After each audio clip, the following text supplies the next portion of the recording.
Hello नमस्कार दोस्तों, स्वागत है आपका आपके अपने यूट्यूब चैनल फ्यूचर गोल्स में। तो आज हम लोग क्या पढ़ने वाले हैं? तो आज हम लोग पढ़ने वाले हैं किरचॉफ्स लॉ। तो आप लोग अपनी कॉपी में सुंदर सी हेडिंग लगाइए और आज के बाद से आप ये नहीं कहेंगे कि आपका किरचॉफ्स लॉ से एक भी क्वेश्चन गलत हो गया। किरचॉफ्स लॉ से कॉम्पिटिटिव एग्ज़ाम्स में इस टाइप के क्वेश्चंस आते हैं जिन क्वेश्चंस में ये रहता है कि उन क्वेश्चंस को ऐसे सॉल्व करना है जिसमें कॉम्प्लेक्स फिगर्स होते हैं। बट हमारे छोटे से सिलेबस में जो यूपी बोर्ड का, आईसीएसई बोर्ड का, सीबीएसई बोर्ड का सिलेबस है उसमें आपको ये रिटन में आएगा। रिटन में मतलब ये है कि इसका न्यूमेरिकल ना आकर के इसकी थ्योरी आएगी कि करंट किरचॉफ के कितने लॉज होते हैं। इस टाइप से छोटे छोटे क्वेश्चंस आएंगे। तो छोटी छोटी बातों के साथ में हम लोग स्टार्ट करते हैं किरचॉफ्स लॉ। ठीक है ना, किरचॉफ्स लॉ। अगर आपने अभी तक सिंपल सर्किट के 3 से 4 वीडियो अपलोड हो चुके हैं, अगर आपने वो नहीं देखे हैं तो आपको ये समझ में नहीं आएगा। ये मैं लिख के दे सकता हूँ पहले से ही। अगर आपको ईएमएफ और पोटेंशियल के बारे में डिफरेंस नहीं पता है तो आप इस चीज़ को इजी वे में नहीं समझ सकते। आप कहेंगे सर पोटेंशियल नहीं, पोटेंशियल भी हो सकता है कहीं कहीं पर आपसे वो टर्मिनल पोटेंशियल बोल देगा, तो टर्मिनल पोटेंशियल के बारे में भी नहीं आपको पता है तो आप इसको नहीं समझ सकते हैं। इससे अच्छा है कि आप उन चीज़ों को पहले देखें फिर यहाँ पर आएँ, तो बहुत ही अच्छा होगा, बेहतर होगा, सुंदर होगा, सुसीट होगा। तो ये कॉम्प्लेक्स फिगर दिया हुआ है। आई थिंक आपको बहुत ही प्रॉब्लम हो रही है, सर ये कैसा फिगर है, इसमें क्या दिया है, क्या है, कैसे करके। ऐसे सभी सीक्वेंस को हमें सॉल्व करने के लिए, ऐसे ही कॉम्प्लेक्स फिगर को सॉल्व करने के लिए किरचॉफ ने अपने लॉ दिए थे। तो सर किरचॉफ्स के लॉ कितने होते हैं? तो किरचॉफ के 2 नियम हैं, 2 लॉज। ठीक है ना। फर्स्ट लॉ क्या है, सेकंड लॉज क्या है, दोनों लॉज को हम लोग डिटेल में समझेंगे, कुछ बेहतरीन एग्जांपल करेंगे और मज़े लेंगे। तो आपने अपनी कॉपी में हेडिंग तो लगा ली होगी किरचॉफ्स लॉ, ठीक है, एंड इट्स एप्लीकेशन। ठीक है, किरचॉफ के नियम और इसके अनुप्रयोग। तो अनुप्रयोग में हम लोग इसके एग्जाम्पल्स करेंगे, उन एग्जाम्पल्स के साथ में बहुत सारे कॉन्सेप्ट होंगे, उन कॉन्सेप्ट को भी सीखना है हमें, क्योंकि हमें सिर्फ और सिर्फ हीरो बनना है, हीरो के साथ में एक्ट्रेस ही बनना होगा, लड़कियों के लिए भी बोल सकता हूँ। तो सबसे पहले आप ये समझिए कि किरचॉफ लॉ कितने हैं। तो किरचॉफ्स लॉ कितने हैं? 2 टाइप के लॉज। किरचॉफ के 2 टाइप के नियम हैं। ठीक है, तो किरचॉफ ने 2 टाइप के जो नियम दिए हैं उसमें से जो पहला नियम है वो किस पर बेस्ड है? तो पहला नियम बेस्ड है based of conservation of electrical charge. ठीक है, कंजर्वेशन ऑफ चार्ज। तो सर कहेंगे सर पहला नियम कंजर्वेशन ऑफ चार्ज पे बेस्ड है, तो आप समझ सकते होंगे चार्ज से क्या बनता है? चार्ज से बनती है करंट, और अगर चार्ज से बनती है करंट तो करंट का रूल होगा। तो पहला नियम है किरचॉफ करंट लॉ। पहला नियम है किरचॉफ का करंट का नियम, किरचॉफ का करंटवा का नियम हुआ। ठीक है ना। तो मैंने एक दिन पहले ही बताया था करंट लागेलू, है ना, करंट लागेलू गाना बहुत अच्छा सा था, वो हिया है वोल्टेज वाली करंट लागेलू। तो करंट लॉ क्या होता है? सबसे पहले आप ये समझिए कि करंट लॉ क्या होता है। तो किरचॉफ के अकॉर्डिंग सबसे पहले आप ये भी समझ लीजिए कि जो करंट होती है एक स्केलर क्वांटिटी होती है। करंट कैसी क्वांटिटी होती है? स्केलर क्वांटिटी होती है। तो सबसे पहला आपका नियम है क्या? Kirchhoff current law. ठीक है, KCL। ठीक है, KCL, Kirchhoff current law, KCL। Okay, KCL याद रखना है आपको। KCL का नियम क्या होता है? तो अकॉर्डिंग टू किरचॉफ किसी भी जंक्शन पर मिलने वाली या इंटर होने वाली, ठीक है, इंटर होने वाली जितनी भी इंटर होने वाली, एग्जिट होने वाली जो टोटल करंट होंगी उनका सम जो होगा, अलजेब्रिकल सम होगा, वो कैसा होगा? 0 होगा। या नेट करंट कैसी होनी चाहिए? 0 होनी चाहिए। ठीक है, पहली पॉइंट। एक नया वर्ड आया होगा जंक्शन, उसको साइड में रखिए, अभी मैं बताता हूँ उसे कैसे एक्सप्लेन करना है।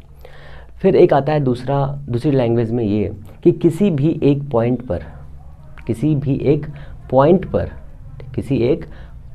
पर जितनी भी करंट सर्किट में फ्लो हो रही हैं उन सभी का टोटल सम कितना होना चाहिए? 0 होना चाहिए। अब इसे ऐसे भी लिख सकते हैं, towards the point, away from the point, toward the point and away from the point, ऐसे भी कह सकते हैं। कई तरीके हैं कहने के, बट आप एक तरीका याद रखिए। तो सबसे पहले हम लोगों ने देखा कि जंक्शन पॉइंट एक नया पॉइंट आया है, तो जंक्शन को हम लोग बाद में एक्सप्लेन करेंगे, पहले एक्सप्लेन करेंगे एक पॉइंट है हमारे पास में, इस पॉइंट पर टुवर्ड्स द पॉइंट यहाँ से करंट एक आई 2 एम्पियर की, 2 एम्पियर की करंट यहाँ से ऐसे जाती है, ये एक पॉइंट है P, इस पॉइंट पर एक करंट यहाँ से ऐसे आ रही है, देखो ये सारी करंट ऐसे आ रही है टुवर्ड्स द पॉइंट, ठीक है ना। तो यहाँ क्या लिखेंगे, towards the point, towards the point, ठीक है। ये देखो ऐसे आ रही है, ये आ रही है 3 एम्पियर की, 3 एम्पियर, और ये करंट ऐसे आ रही है, ये है 4 एम्पियर की, ठीक है। इस वाले पॉइंट से अवे फ्रॉम द पॉइंट, ठीक है, अवे फ्रॉम द पॉइंट, यानी लिखो away from the point, away from the point, away from the point, ठीक है। अब कहेंगे सर ये towards the point, away from the point, ये है क्या? तो करंट जो इस वाले पॉइंट पर आकर पहुंच रही है, ठीक है, क्या लिखेंगे, current toward the point, current away from the point, जितनी भी करंट यहाँ से 3 एम्पियर 4 एम्पियर 2 एम्पियर की करंट इस वाले पॉइंट पर आकर के मीट हो रही है, मिल रही है, ठीक है ना, और यहाँ से एक ये करंट आउट हो रही है, ठीक है। इसे हम इनकमिंग करंट भी बोल सकते हैं, इसे आउटगोइंग करंट बोल सकते हैं, इसे ये बोल सकते हैं करंट टुवर्ड्स द पॉइंट, मतलब करंट जो है इन वाले पॉइंट से चल करके इस वाले पॉइंट पर आ रही है, और अवे फ्रॉम द पॉइंट, इस वाले पॉइंट से बाहर जा रही है। मैंने कहा ना इनकमिंग करंट कितनी है, 1 2 3 करंट इनकमिंग है, 1 करंट आउटगोइंग है, ठीक है। कहेंगे सर ऐसा है, हाँ, तो ऐसा इसलिए भी कह सकते हैं कि देखो इनकमिंग है, ये आउटगोइंग है, इनकमिंग है, इनकमिंग इतनी सारी है, आउटगोइंग इतनी है। जैसे मेरे पास कॉल बहुत सारी आती हैं, पर मैं कॉल किसी एक को करता हूँ, कहेंगे सर किसको करते हैं, इसको करते हैं, चलो आगे उधर। तो यहाँ पर इनकमिंग करंट भी लिख सकते हो, जो आपके हिसाब से लगे, आपकी बुक में जो भी आपको सेटिस्फाइड करे वो आप लिख सकते हो। मेरे हिसाब से आप ये लिखो टुवर्ड्स द पॉइंट करंट। अब मैं देखो पूरी लैंग्वेज लिख रहा हूँ, current towards the point, current, ठीक है। अब इस करंट के पहले भी लिखो total current toward the point, and total current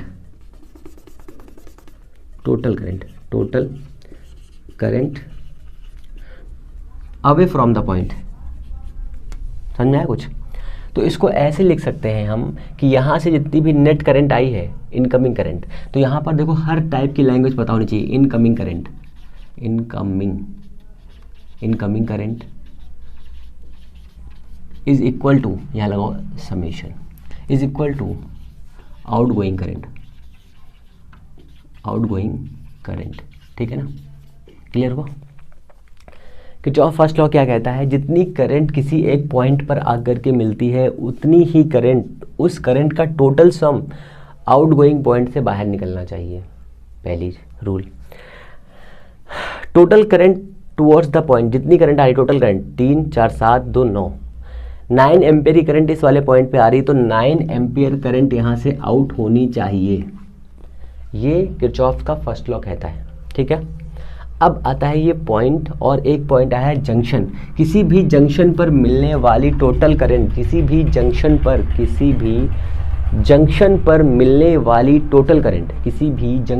मिलने वाली टोटल करंट, और उसी जंक्शन से आउट होने वाली टोटल करंट, दोनों का सम, बैकग्राउंड में थोड़ी वॉइस आ रही, प्लीज़ कंट्रोल दिस, ठीक है। तो किसी भी जंक्शन पर मिलने वाली टोटल करंट, किसी भी जंक्शन से आउट होने वाली टोटल करंट का जो अलजेब्रिकल सम है, ठीक है, या जो नेट करंट है वो ज़ीरो होनी चाहिए। या फिर किसी भी जंक्शन पर इनकमिंग करंट का टोटल सम, उसी जंक्शन से आउट होने वाली टोटल करंट का सम इक्वल होना चाहिए। हर तरह की लैंग्वेज आप समझो। तो ये आपका पहला नियम है। आई होप आपने लिख लिया होगा कि किसी भी जंक्शन पॉइंट पर, किसी भी पॉइंट पर जो करंट आकर के मिलती हैं, करंट 1 2 3, इन करंट पर जो आकर के मिलती हैं उनका सभी का योग, ठीक है, सम, जितनी करंट इस जंक्शन पॉइंट से या पॉइंट से जो बाहर निकलती है उनका योग इक्वल होना चाहिए, पहली डिफिनेशन। या किसी भी एक पॉइंट पर आने वाली करंट और जाने वाली करंट का सम कैसा होना चाहिए, होना चाहिए 0। ठीक है, ये भी एक नियम है, सभी टाइप के नियम आपको याद होने चाहिए। तो sigma I is equal to 0। अब अगर हम इसको ऐसे बोलें कि यहाँ पर देखो ये 4 एम्पियर इनकमिंग है, तो हमने कहा 4 प्लस का है, ये भी इनकमिंग है प्लस का 2 है, ये भी इनकमिंग है प्लस का 3 है, ये आउट गोइंग है, इसकी डायरेक्शन हमने इधर करी तो ये माइनस हो जाएगी, -9 इज इक्वल टू 0 आ रहा है कि नहीं, ऐड कर लो। अगर इसके साइन को हम अपोजिट कर रहे हैं तो ये करंट ऐसे हो जाएगी, और इस सम पर मिल करके टोटल करंट 0 बनानी चाहिए। इधर से 9 पार्ट आ रहे हैं, इधर से 9 आ रहे हैं, कैंसिल हो गए, 0 हुआ कि नहीं हुआ। तो किसी भी एक जंक्शन पॉइंट पर, किसी भी एक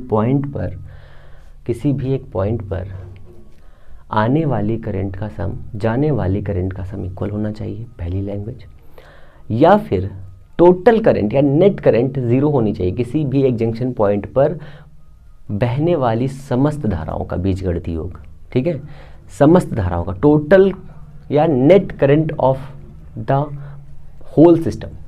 ठीक है, net current of the whole system on this junction. ठीक है ना, और इस वाले पॉइंट पर जो अलजेब्रिकल सम है वो 0 होना चाहिए। ठीक है ना, किसी भी जंक्शन पर मिलने वाली समस्त धाराओं का बीजगणितीय योगफल 0 होता है, ये आप लोग लिख लीजिए। ठीक है ना, ये मैंने आपको ऐसे एक्सप्लेन कर दिया, ये इसका मतलब ऐसे ही है, आप समझो। सपोज करो कि एक करंट यहाँ पर आ रही है। हाँ, एक चीज़ और रह गई, जंक्शन किसे कहते हैं। तो जंक्शन ऐसे पॉइंट को कहते हैं जिस पॉइंट पर 2 पॉइंट से ज़्यादा पॉइंट मीट कर रहे हो। जैसे कि हमने एक तार लिया, एक तार, दूसरा तार और ये तीसरा तार, तीनों को हमने ऐसे मिला दिया। तो इन तीनों को मिलाने पर यहाँ पर एक जंक्शन क्रिएट हो गया। ठीक है, 2 वायर्स को आपस में जोड़ने पर जंक्शन नहीं बनता, बट 3 वायर को जोड़ने पर एक जंक्शन बनता है। देखो, एक वायर ये हो गया, एक वायर ये हो गया, एक वायर ये हो गया। तो जंक्शन के लिए 3 वायर होने चाहिए, एक वायर ये हो गया, एक वायर ये हो गया, और ये हो गया एक वायर। ये जंक्शन है। 2 वायर जंक्शन क्रिएट नहीं कर सकते हैं, 3 वायर होने चाहिए। जैसे कि कानपुर जंक्शन आपको पता होगा। ठीक है ना, तो कानपुर जंक्शन आपका है, ये आपका 3 हो क्या सर, 3 ही पे वैलिड होगा? नहीं, 3 से ज़्यादा भी हो सकता है। अगर 4 पॉइंट है आकर के मीट हो रहे हैं तो ये भी जंक्शन हो जाएगा। तो सबसे पहले आपको जंक्शन पता होना चाहिए, यहाँ पे जंक्शन है। ठीक है ना, अब मैं देखो पता कराता हूँ आप लोगों को, कितने जंक्शन है फाइंड करिए फटाफट। अब यहीं से हम करंट की वैल्यू भी फाइंड करेंगे। ओके, ये कॉम्प्लेक्स फिगर दिया हुआ है, कॉम्प्लेक्स, बहुत ही सिंपल है, आप बहुत आसानी से कर लेंगे। आपको सिर्फ इतना याद रखना है, जितनी करंट कहीं से निकल रही है उतनी करंट टोटल सम उसको आउट करना है। सपोज करिए यहाँ पर 2 एम्पियर करंट फ्लो हो रही है, ध्यान से देखिए, 2 एम्पियर, 2 एम्पियर करंट यहाँ से इंटर कर रही है, और यहाँ पर 3 एम्पियर की करंट इंटर कर रही है। ठीक है, और यहाँ से 1 एम्पियर की करंट बाहर जा रही है, 1 एम्पियर, 1 एम्पियर की करंट। तो इस वाले पॉइंट पर हमें कितनी करंट मिलेगी, पहले मुझे बताइए। सबसे पहला पॉइंट ये है, तो 2, 3, 5 यहाँ पर हमें मिल रही है जो अंदर की ओर है, 1 बाहर जा रही है। तो यहाँ पर 2 और 3 कितना हो जाएगा, ओवरऑल समझिए, 2 और 3 5 हो जाएगा, और 1 बाहर जा रही है। तो यहाँ से 5 में से 1 लेस हो जाएगी, कितनी बचेगी, 4। ठीक है ना, 4 एम्पियर की करंट हमें यहाँ मिलेगी, 4 एम्पियर की। तो देखो हर बार एम्पियर लिखना ठीक नहीं है, तो ए लिख लेते हैं, 4 ए की करंट यहाँ मिलेगी। ठीक है ना, इनकमिंग कितनी है, 3, तो 5 है, और ये कितना हो जाएगा, 1 और 4 आउटगोइंग हो गया। ठीक है, यहाँ पर 5 आ गई करंट, 4 करंट आ गई। ठीक है, अब हमने यहाँ पर सिंबल दिया ऐसा, और यहाँ लिख दिया 1 एम्पियर, 1 एम्पियर। तो यहाँ पर कितनी करंट मिलेगी बताओ, यहाँ पे कितनी करंट मिलेगी, सिंपल सोचो तरीके से। तो यहाँ से 4 आ रही, यहाँ से 1 आ रही, तो यहाँ कितनी मिलने वाली है, यहाँ मिलने वाली है हमें 5 एम्पियर, 5 एम्पियर। ठीक है, इस वाले पॉइंट से 2 एम्पियर इंटर कर रही है, इस वाले पॉइंट से 5 एम्पियर एग्जिट कर रही है, इस वाले पॉइंट से 6 एम्पियर इंटर कर रही है, और इस वाले पॉइंट से 5 एम्पियर आउट कर रही है। बताइए, सारे पॉइंट्स हो गए हैं, बट इस वाले पॉइंट को हमने एक और पॉइंट दे दिया, यहाँ पर कितनी करंट आउट होगी ये बता दीजिए। तो कुछ नहीं करना है, बहुत ही ध्यान से देखो, इनकमिंग कितनी है, 5, 2 एंड 6, 6 to 8, 5, 13 इनकमिंग है, 13 इनकमिंग है। इनकमिंग के लिए ऐसे बना लो। आउटगोइंग कितनी है, 5, 5, 10 आउटगोइंग है, तो कितना बचेगा, 3। तो 3 यहाँ पर अगर एम्पियर आ जाए तो ये बैलेंस्ड हो जाएगा। ऐसा है कि नहीं है, ये बेसिक से कॉम्प्लेक्स फिगर है जिसे आपको समझ में आना चाहिए कि कैसे इसको सॉल्व किया गया। ठीक है, इसको सॉल्व करते हैं, फिर आगे चलते हैं। अभी 1-2 और KCL के लॉज फॉलो करेंगे, उसके आगे चलेंगे। ठीक है ना, जो KCL होता है वो किस लॉ पे काम करता है ये बताइए जरा। तो केसीएल आपका कौन से लॉ पे काम करता है? तो केसीएल काम करता है लॉ ऑफ कंजर्वेशन पर, law of conservation of charge पर, law of conservation of charge. ये भी आप लोग लिख लीजिए, ठीक है। Law of conservation of charge, law of conservation of charge लिखते रहो बहुत ध्यान से फटाफट। तो ये आपका हो गया इतना। किस पर काम करता है? चार्ज के कंजर्वेशन पर काम करता है। अच्छा, कंजर्वेशन क्या होता है? कंजर्वेशन उसे कहते हैं जिस पर जैसे हमने किसी एक पाइप में 10 बाल्टी पानी डाला है तो दूसरे पाइप पे हमें 10 बाल्टी पानी मिलेगा। क्या ऐसा पॉसिबल है?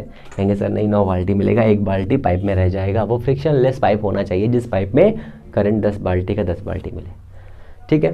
तो एक और अच्छा सा फिगर बनाते हैं करंट के लिए। ऐसे फिगर्स आपके शायद एग्ज़ाम में आ सकते हैं, आ सकना बोल रहा हूँ, आ सकते हैं, चांसेस हैं आने के।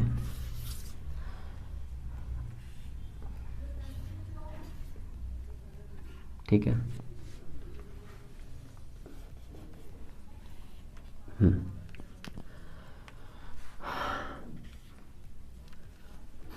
थोड़े से कॉम्प्लेक्स हैं ये, हालांकि है कुछ नहीं, बहुत ही सिंपल तरीका है। ऐसे कुछ दिया होगा और करंट ऐसे दिया होगा और बोल देगा, ठीक है, 1 एम्पियर, 2 एम्पियर, 2 एम्पियर, 2 एम्पियर, ठीक है। साइन भी साथ में बताना है आपको, ठीक है, साइन भी बताना है। यहाँ पर कितनी करंट जाएगी, नंबर 1, यहाँ पर से कितनी करंट फ्लो होगी, नंबर 2, ठीक है। लिखते चलते ना, यहाँ लिखो I1, यहाँ लिखो I2, यहाँ लिखो 5A, यहाँ पे कितनी करंट आएगी, यहाँ लिखो I3, यहाँ आ रही है 6A, यहाँ आ रही है 6A, यहाँ पे आ रही है 10A, ठीक है, और इधर से आ रही है 5A। तो पहले तो मुझे यहाँ बताओ कितनी करंट आ जाएगी। यहाँ पर I4 फाइंड करना है आपको, यहाँ पर I5 फाइंड करिए, यहाँ पर I6 फाइंड करिए, और यहाँ पर I7 फाइंड करिए। चलिए सॉल्व करिए फटाफट, बहुत ही सिंपल है, कुछ नहीं है इसमें, वेरी सिंपल। इनकमिंग आउटगोइंग करना है बस। चलिए आ गया, ओके। 12, 19, तो चलिए हो गया, ओके। देखो 2 1 3 हो जाएगा यहाँ पे, तो 3 एम्पियर आएगा, मिलाओ फटाफट, 3 एम्पियर आया। 3 यहाँ से इंटर कर रहा है, 2 यहाँ से इंटर कर रहा है, टोटल यहाँ पे कितना आना चाहिए, 5 एम्पियर। तो ये आपका हो गया 5 एम्पियर, ये हो गया I2 is equal to 5 ampere. यहाँ से 5 आ रहा है, यहाँ से 5 जा रहा है, जंक्शन मिला, ये जंक्शन, ये जंक्शन, कितने जंक्शन है यहाँ पे फाइंड कर सकते हो, junction junction junction junction junction and ये जंक्शन एंड ये। तो कितने जंक्शन हुए, 1 junction, 2 junction, 3 junction, 4 junction, 5 junction, 6 7 7 junction है। अच्छा, 2 जंक्शंस को मिलाने वाली जो लाइन होगी, जो वायर होगा, उस वायर को क्या कहेंगे, ब्रांच कहेंगे, ये भी याद रखो, ठीक है, शाखा। तो ये हमारा हो गया I2 5 हो गया, यहाँ से 5 इंटर कर रहा है, यहाँ से 5 इंटर कर रहा है, तो हमें यहाँ कितना मिलेगा, 10 एम्पियर। अब यहाँ से आ जाओ, 5 यहाँ से मिल रहा है, 6 यहाँ से मिल रहा है, कितना मिलेगा, 11। यहाँ से 11 इंटर कर रहा है, यहाँ से 6 11 कर इंटर कर रहा है, तो कितना से 17 मिल जाएगा यहाँ पे। यहाँ पर से 10 इंटर कर रहा है, यहाँ से, हाँ 10 यहाँ से इंटर कर रहा है, 17 यहाँ से, 27 यहाँ पर आ जाएगा। ये तो मैं लिख ही नहीं रहा हूँ, ए हो गया। अब देखो 27 यहाँ से इंटर कर रहा है, 10 यहाँ से कर रहा है, तो यहाँ कितना आएगा, 37, ठीक है ना। बताओ कोई दिक्कत है, कहेंगे सर कोई दिक्कत नहीं है। दिक्कत होगी कैसे, सब तो सब पता ही है आपको, ओके। अब बताइए, यहाँ पर 10 एम्पियर है और यहाँ पर 10 एम्पियर है, ठीक है ना, और यहाँ पर 20 आउट हो रही है। तो यहाँ पर करंट कितनी होगी, इस वाले पॉइंट पे, एक ऐसे भी रख लो,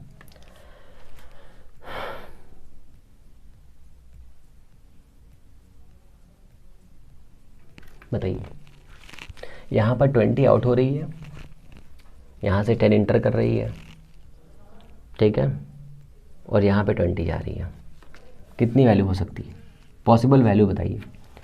सोचिए, सबसे पहले हम यहाँ से स्टार्ट करते हैं। यहाँ पर 10 एम्पियर दिया हुआ है, यहाँ पर 0 दिया हुआ है। मतलब सपोज कर लीजिए अगर इस आई की वैल्यू 0 हो तो यहाँ पर 10 मिलेगा कि नहीं मिलेगा? इस वाले पॉइंट पे मिलेगा। और यहाँ से 10 जा रहा है, यहाँ से 10 जा रहा है। ऐसे भी कॉम्प्लेक्स फिगर आ सकते हैं जहाँ पर आपको सोचना पड़ जाए। अच्छा ठीक है, ऐसे सपोज करिए एक, ठीक है, यहाँ से 2 एम्पियर जा रही है, यहाँ से 6 एम्पियर जा रही है, ठीक है। यहाँ पे कितनी मिलने वाली बताओ, बोलो। कुछ नहीं है, बहुत ही सिंपल है, 8 एम्पियर, ठीक है ना। मैं सिर्फ और सिर्फ इसके फिगर्स को चेंज कर रहा हूँ बस, और कुछ नहीं कर रहा इसमें, ठीक है ना।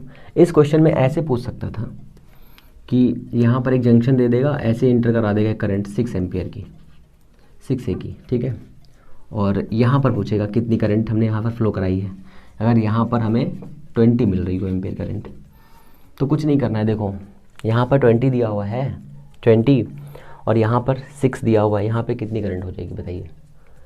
20 हमें आउट करनी है, 6 इन हो रही है, सिर्फ 6 और 6 12 इन हो रही है, तो यहाँ पर 8 होना चाहिए, ठीक है। ये यहाँ से जाएगा, इस पर मिलेगा करके 8 और 6, यहाँ पे कितना आ जाएगा? 14 आ जाएगा।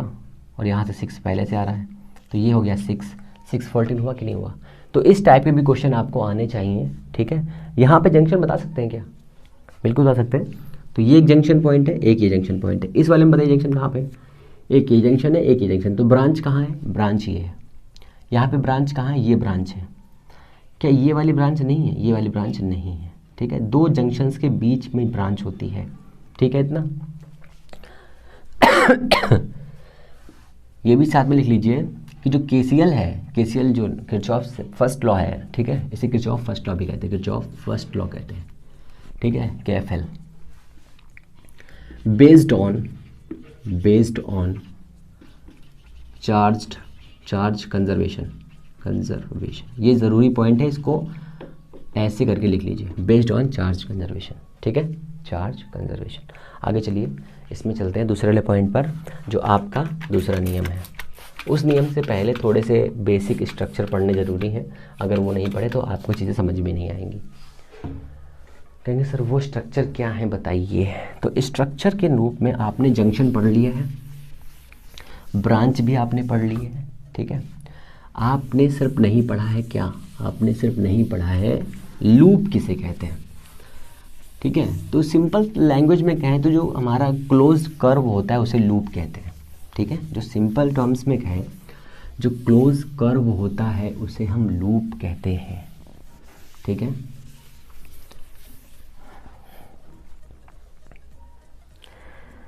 ओके, तो लूप समझना है हमें। लूप किसे कहते हैं? ब्रांच आप समझ गए हैं। एलिमेंट्स की बात कर सकते हैं, पर एलिमेंट्स की कोई ज़रूरत नहीं है। तो एक मैं कॉम्प्लेक्स सर्किट बना रहा हूँ, उस कॉम्प्लेक्स सर्किट में हम लोग समझेंगे कैसे काम होगा, ठीक है ना।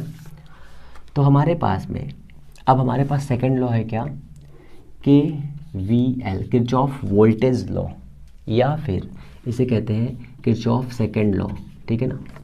किस पर बेस्ड होता है ये? तो based on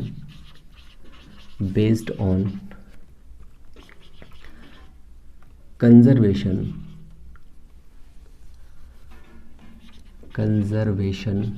off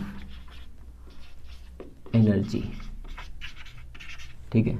and sigma V is equal to 0। दिख रहा है ऊपर वाला?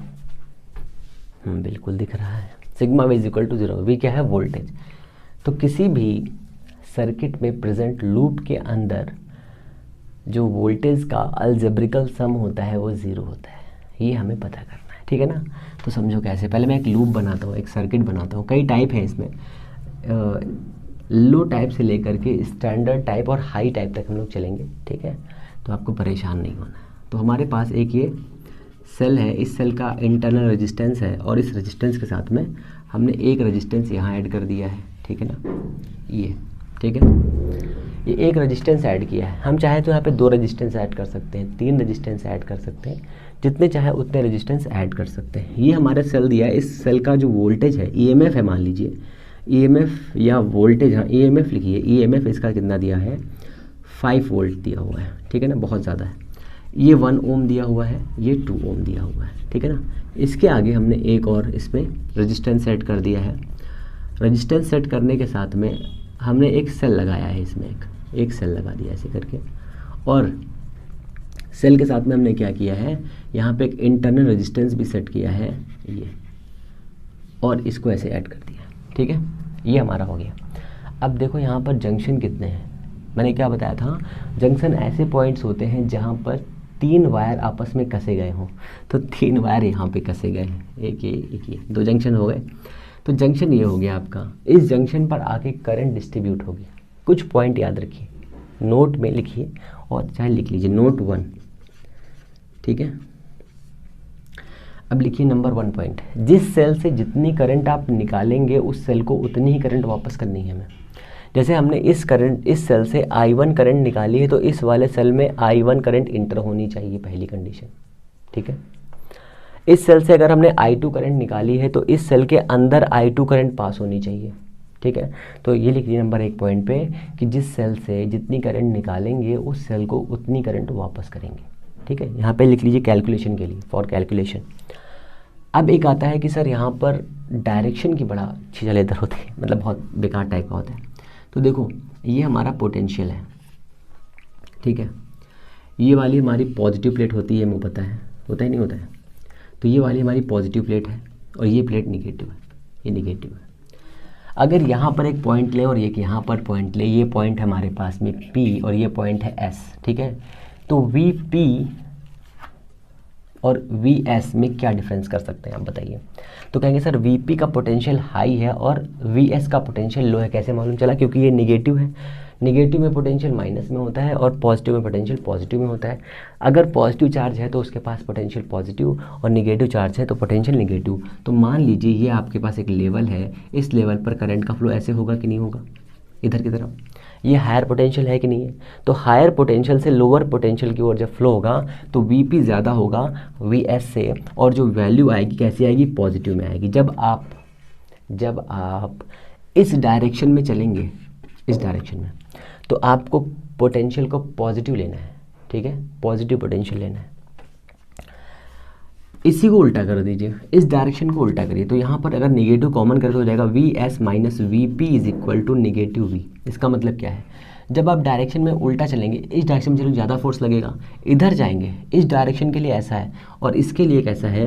अगर ये हमारा पॉजिटिव है, ये निगेटिव है और डायरेक्शन में हम ऐसे चल रहे हैं करंट के अलॉन, ठीक है ना।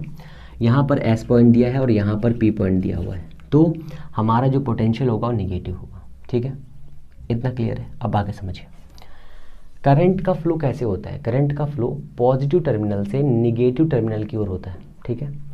अगर हम इस वाले सर्किट में देखें, इस वाले में देखें, तो हम इधर से चलना स्टार्ट करेंगे और अगर यहाँ पर एक एक्सटर्नल रेजिस्टेंस लगा दें तो ये हमारा सर्किट का सेटलमेंट है, ठीक है, ये R है।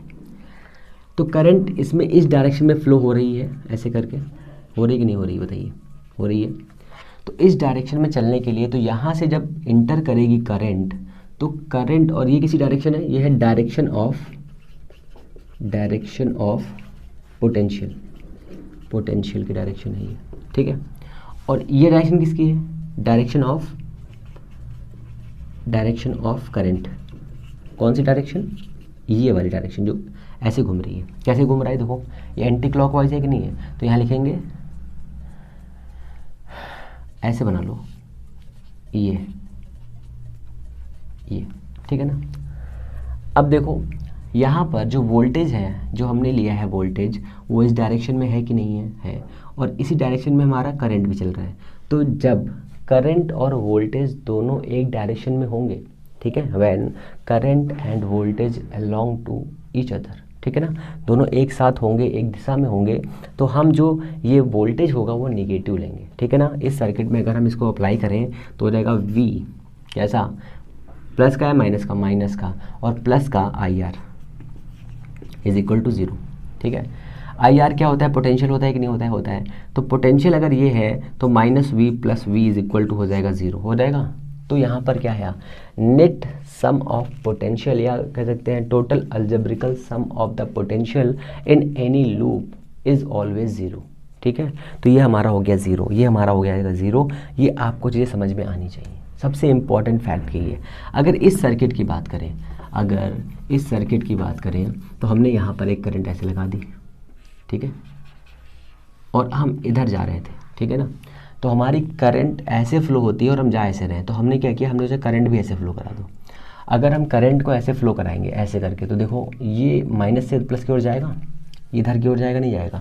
तो हम जिस डायरेक्शन में करंट को लेकर चलेंगे, करंट की जो डायरेक्शन होगी वही डायरेक्शन के साथ में पोटेंशियल को देखेंगे। पोटेंशियल के साथ में अगर हम ऐसे जा रहे हैं इस डायरेक्शन में और करंट हमारी ऐसे जा रही है, तो हमेशा वैल्यू क्या जाएगी, माइनस में। और अगर हमारी करंट भी ऐसे ही होगी इस डायरेक्शन में, ठीक है, तो वोल्टेज क्या लेंगे, पॉजिटिव। तो अगर हम इस सर्किट में देखें, अगर करंट और पोटेंशियल दोनों एक डायरेक्शन में होंगे तो वोल्टेज पॉजिटिव लेना है, ठीक है, इतना याद रख लीजिए। अब यहाँ लिखता हूँ मैं, if current and electric potential are मतलब both same direction, then potential, electrical potential is take positive, ठीक है। इसी का रिवर्स कर लो, if current and electrical potential both opposite direction then electrical potential take negative, बस इतना कर लो, ठीक है ना, इतना लिख लो। फिर लिख लेते हैं, if current and electrical potential are not same direction, then electrical potential is electrical potential, then take electrical potential negative, ठीक है। ये 2 पॉइंट फटाक से लिखो, फिर इसको समझाता हूँ।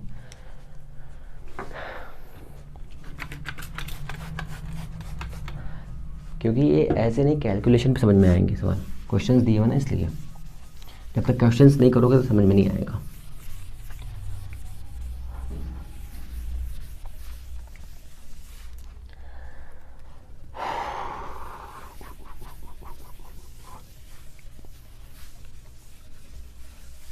अब देखो क्या करना है, अब यहाँ पे करंट डिस्ट्रीब्यूशन करना है हमें। तो ये 5 वोल्ट का दिया हुआ है, ये 2 वोल्ट का दिया हुआ मान लीजिए, ठीक है ना।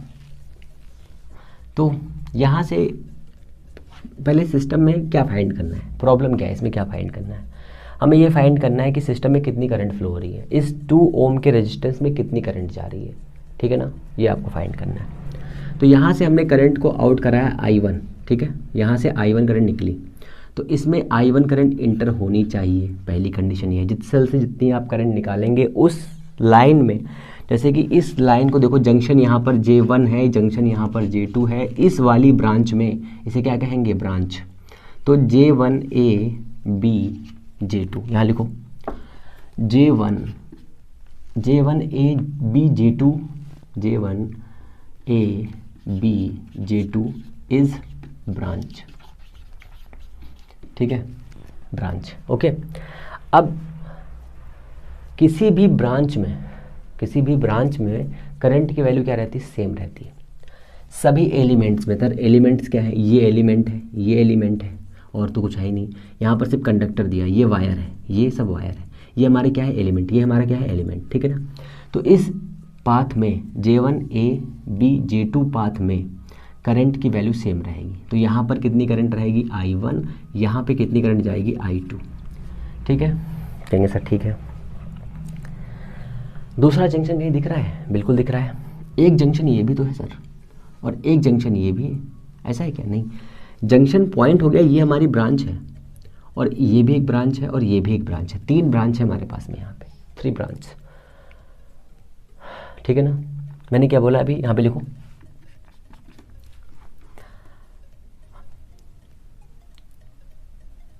एनी ब्रांच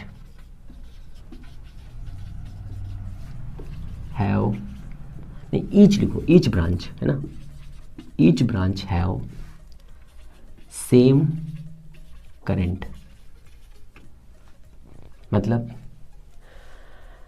जो ब्रांच होगी, इस ब्रांच में I2 करंट है, I1 करंट है, सॉरी I1 करंट है ना, तो इस वाली पूरी ब्रांच में I1 ही करंट रहेगी। Each branch have same current, each branch, ठीक है। ईच मतलब प्रत्येक हो गया क्या, नहीं, ये लिखो ब्रांच हैव सेम करंट, ठीक है, इतना लिखो, ब्रांच हैव सेम करंट, एक ब्रांच में सेम करंट रहती है, ठीक है ना। ओके, फिर वन ब्रांच है, हाँ वन ब्रांच है,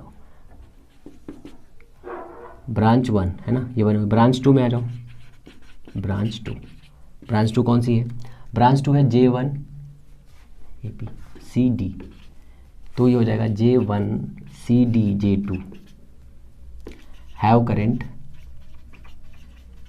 कितनी करंट ले जाएंगे बताइए, इस वाले करंट से फ्लो करा दो सेल से I2 करंट, तो यहाँ पर I2 आ जाएगी, ठीक है ना, और इस वाले से I2 पास होगी और यहाँ से I2 इंटर करेगी,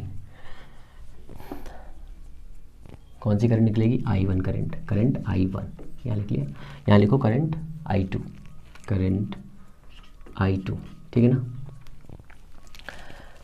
ब्रांच नंबर 3, कौन सी ब्रांच है बताइए, ब्रांच नंबर 3 में क्या है, J1 J2, J1 से J2, ठीक है, हैव करंट, हैव करंट, कितनी करंट है इसमें, करंट है I1 प्लस I2। देखो यहाँ से मान लो 2 एम्पेयर करंट जा रही थी, यहाँ से 2 एम्पेयर जा रही थी, यहाँ पे मिलेगी कितनी, 4 एम्पेयर बनेगी, नहीं बनेगी, तो यहाँ पर करंट जाएगी I1 प्लस का I2 करंट, इससे पास होगी, ठीक है, करंट I1 प्लस I2, इतनी करंट इस वाली ब्रांच से पास होगी। फिर से समझ लो बहुत ध्यान से, ये आपका करंट डिस्ट्रीब्यूशन चार्ट है।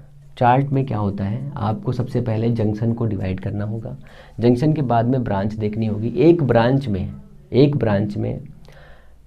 एक ही करंट फ्लो हो सकती है, एक ब्रांच में एक ही टाइप की करंट फ्लो होगी। जैसे कि इस वाली ब्रांच में सिर्फ I1 I2 फ्लो होगी, चाहे जिसमें जितने रेजिस्टेंस लगे हों, सेल लगे हों, कुछ भी लगाओ।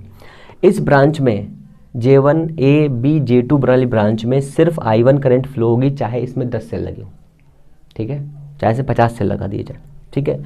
इस वाली ब्रांच में सिर्फ I2 करंट फ्लो होगी, चाहे इसमें सेल कितने भी लगा दिए जाए। क्लियर है इतना, ये चीज़ों को याद रखिए, सही से लिख लीजिए मन लगा करके, ठीक है ना। इतना हो गया। अब आता है, इतना हमारे पास लिखने के बाद में और क्या बचा, इसमें हमने इसका डिस्ट्रीब्यूशन तो कर दिया है, अब डायरेक्शन ऑफ कैलकुलेशन लेनी है, डायरेक्शन ऑफ कैलकुलेशन। तो direction of calculation in any loop, इसमें लूप कितने हैं ये बता दीजिए। लूप क्या होते हैं, क्लोज कर्व होते हैं, क्लोज्ड कर्व। तो देखिए J1 C D J2 J1, ये एक आपका लूप है, ये एक आपका लूप है, 2 लूप हो गए, और एक टोटल लूप है ऐसे करके, ठीक है, टोटल लूप है। तो J1 C D J2 J1 एक loop, J1 A B J2 J1 दूसरा लूप है, A J1 C D J2 B A एक आपका तीसरा लूप है। इसमें एलिमेंट्स क्या होते हैं, जो हमारे ये रजिस्टर्स लगे रहते हैं या रेजिस्टेंस लगे रहते हैं, जो सेल लगे रहते हैं, इन्हें हम एलिमेंट्स कहते हैं, वायर को एलिमेंट्स नहीं कहते हैं, ठीक है। इतनी चीज़ें आपके लिए समझने के लिए बहुत है मेरे हिसाब से, ठीक है। इसमें अब हम कैसे सॉल्व करेंगे, अब हमारा रूल कैसे अप्लाई होगा, किरचॉफ सेकंड लॉ कैसे अप्लाई होगा। तो किरचॉफ सेकंड लॉ ये कहता है कि किसी भी लूप के अंदर प्रेजेंट टोटल पोटेंशियल या फिर algebraic sum of potential difference across any resistance और सेल, ठीक है, total potential difference, total potential, net potential का जो सम होगा या जो नेट पोटेंशियल होगा वो 0 होना चाहिए, ठीक है। तो इस लूप में सारे पोटेंशियल को जोड़ लीजिए। कितने पोटेंशियल है इसके पास में, एक ये पोटेंशियल, 2 पोटेंशियल, 3 पोटेंशियल। इस लूप के पास में 3 एलिमेंट हैं, 1 एलिमेंट, 2 एलिमेंट, 3 एलिमेंट। इस लूप के पास में 3 एलिमेंट, 1 2 3। टोटल में कितने एलिमेंट हैं, 1 2 3 4 5 एलिमेंट। तो हम कितने लूप डिज़ाइन कर सकते हैं, 3। पर हम लूप कौन से इस्तेमाल करेंगे, एक ये लूप इस्तेमाल कर सकते हैं, एक ये लूप इस्तेमाल कर सकते हैं। करंट फाइंड करनी है, फिर साथ में टर्मिनल वोल्टेज भी फाइंड करना है, ठीक है।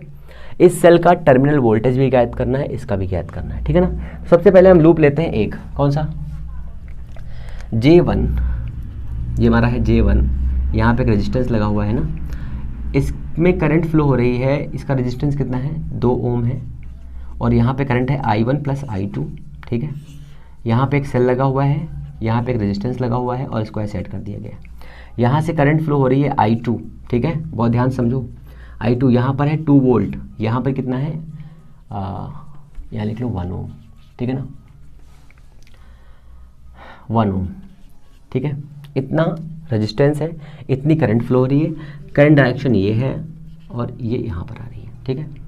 यहाँ पर जंक्शन है, यहाँ से करंट I2 पास हो रही। कहेंगे सर आपने जंक्शन इतना लिया है पर वैल्यू तो वहाँ पर सर I2 आपने दिखाई है, मेरे लाल I1 वैल्यू नीचे चली जाएगी। I1 करंट यहाँ से फ्लो हो रही है तो I1 करंट यहाँ पर तो मिल जाएगी, पर यहाँ से तो उसे वापस आना पड़ेगा ना अपने सेल के पास में, अपने बाबू के पास में। जैसे ही देखो, जिस एक छोटा सा कॉन्सेप्ट याद रखो, बहुत जल्दी से याद रहेगा। जिस बाबू से जितने पैसे लोगे उस बाबू को उतने तो पैसे वापस करोगे ना, ठीक है। जैसे मान लो इस बाबू से तुमने I1 पैसे लिए हैं, इस बाबू से I2 पैसे लिए हैं, तो इस बाबू को I1 पैसे वापस करोगे, इस बाबू को I2 पैसे वापस करोगे, ऐसा तो है ना। बस सिंपल फैक्ट यही करना है। तो यहाँ पर अब देखो, अब क्या करना है, अब हमें यहाँ पे लेना है डायरेक्शन।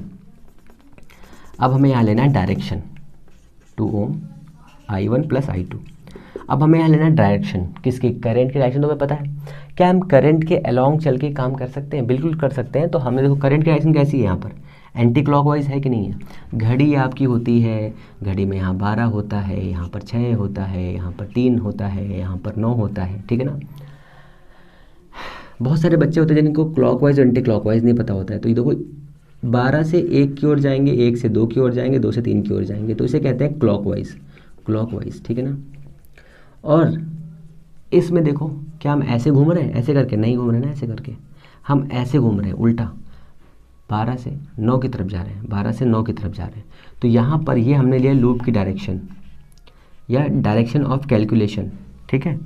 जब हम ऐसे बनाएंगे तो इसे कहेंगे डायरेक्शन ऑफ कैलकुलेशन और इसे कहेंगे anti clockwise, anti clockwise, anti clockwise, anti clockwise. ये क्या है, क्लॉकवाइज, ठीक है ना, एंटी क्लॉकवाइज लिया। आप इसको इस तरह से ना बना करके अपने कन्वीनियंट के लिए ऐसे बना सकते हैं, ये ऐसे करके, तो और इजी हो जाएगा।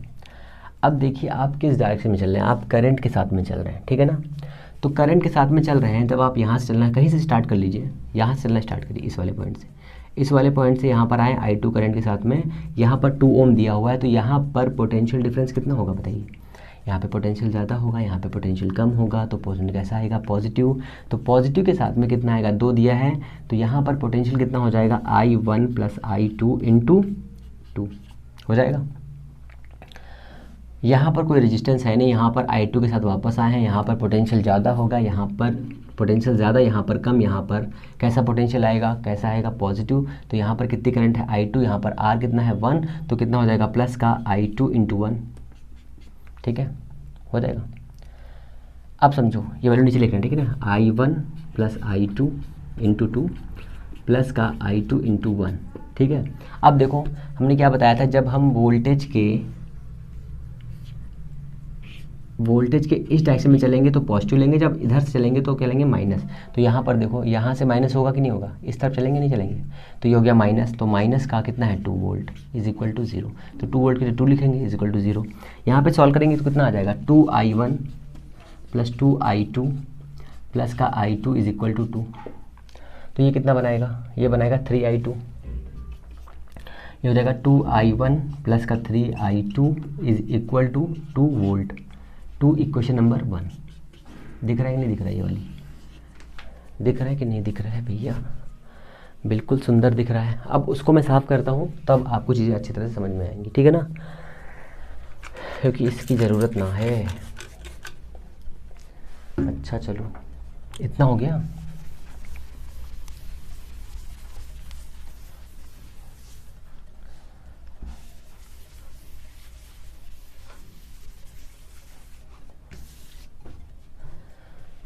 ओके बाबूजी दे रहे चलना प्यारे में, ये हमारा 5 वोल्ट है ना। ओके अब देखो मैं इस तरह का फिगर यहाँ नहीं बनाने वाला, ठीक है, इस तरह का फिगर यहाँ नहीं बनाए, सीधे सीधे सॉल्व कर लेंगे।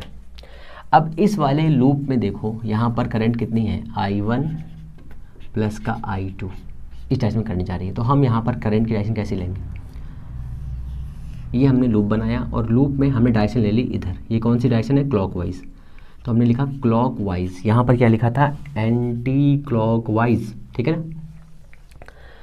तो इस वाले पॉइंट से स्टार्ट कर रहे हैं, यहाँ से चलते आए चलते आए चलते आए, यहाँ पर पहुँचे। यहाँ से कितना आ रहा है हमारे पास? 2I1 प्लस का I2। यहाँ से यहाँ तक गए, फिर यहाँ पर I1 करंट आ गई और यहाँ पर फिर पॉजिटिव आ जाएगा प्लस का I1, क्योंकि यहाँ पर 1 दिया है। अब इधर देखो, इधर नहीं जा रहे, ये छोटी प्लेट से बड़ी प्लेट की ओर, तो क्या हो जाएगा? माइनस का 5 इज इक्वल टू 0 हो जाएगा। ये कितना हो जाएगा? 2I1 और ये I1 हो जाएगा 3I1 प्लस का 2I2 is equal to 5। Equation number 2। यहाँ पर एक इक्वेशन हमारे पास पहले से है 2I1 प्लस का 3I2 is equal to 2 volt. क्या ये सॉल्व करी जा सकती है? बिल्कुल करी जा सकती है। इस वाली इक्वेशन में अगर 2 से और इस इक्वेशन में 3 से क्रॉस कर दें तो हमारी इक्वेशन इक्वल हो जाएगी। करो यहाँ पर, तो हो जाएगा 6I1 प्लस का 4I2 प्लस का इज इक्वल टू 10। ठीक है, ये वाली इक्वेशन ये हो जाएगी। ये वाली इक्वेशन इधर आएगी, कितनी हो जाएगी? 6I1 प्लस का 9I2 इज इक्वल टू 6 हो जाएगा। लेस करो, ये कटिंग होगा। यहाँ कितना बचेगा बताइए? यहाँ बचेगा आपका माइनस का 5I2, माइनस का 5I2 है ना, इज इक्वल टू माइनस का 5I2, माइनस का 5I2 इज इक्वल टू कितना बचेगा? 4। I2 इज इक्वल टू कितना हो जाएगा? I2 इज इक्वल टू कितना हो जाएगा बताइए? I2 इज इक्वल टू हो जाएगा 4/5 माइनस का। सर माइनस आ गया, अब क्या करेंगे? तो जो आपने I2 सेल लिया था उस सेल में करंट देखो, यहाँ पर 5 वोल्ट का दिया है, यहाँ पे 2 वोल्ट का दिया है, तो करंट जो 2 वोल्ट इधर जा रही थी इधर की ओर, वो अपोजिट हो जाएगी, बस और कुछ नहीं है। ठीक है ना। ये I2 की वैल्यू आ गई -4/5, 4/5। इस I2 की वैल्यू को यहाँ रख दीजिए, I2 की वैल्यू को यहाँ रख दीजिए, किसी क्वेश्चन में रख दीजिए, क्या फ़र्क पड़ता है। तो कितना आ जाएगा?